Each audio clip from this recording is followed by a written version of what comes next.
చాలా మంచి కార్యక్రమం. ఎందుకంటే చాలా కాలంగా తెరమరుగైపోయినారు జ్యోతిరావు పూలే గారు.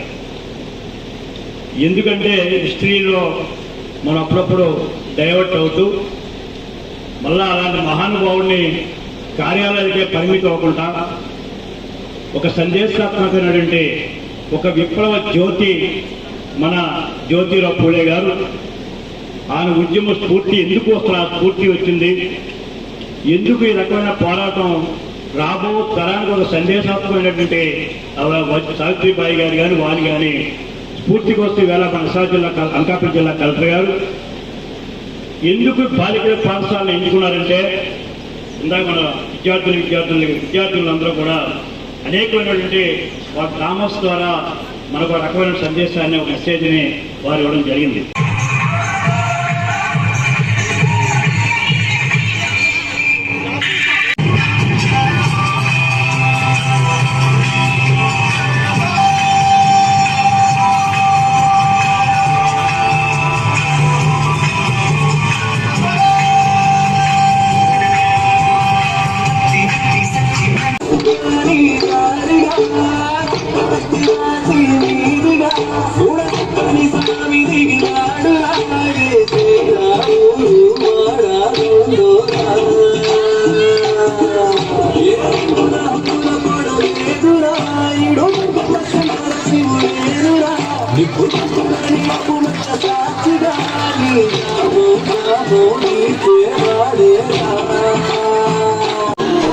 పూలే సావిత్రిబాయి త్యాగాలను అనగాదిన జీవితాల్లో అక్షరదారి కొత్తై ఒడిసెను చదువుల జెండగా మారి ఈ దేశపు మొదటి పంతులమ్మగా చేరి మన జీవితాల్లో నింపిందో వెలుగుల దారి.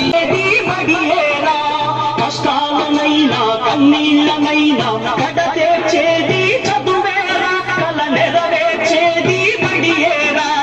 చదువే జ్ఞానం, చదువే ధైర్యం, చదువే లక్ష్యం, చదువే గమ్యం. A small story with that we will close. Okay. So, అంటే నా గురించి బయట ఏమీ లేదు. మిడిల్ క్లాస్ ఫ్యామిలీలో పుట్టాను కదా. సో ఎల్డర్ నేను, నా తర్వాత ఇద్దరు తమ్ముడు.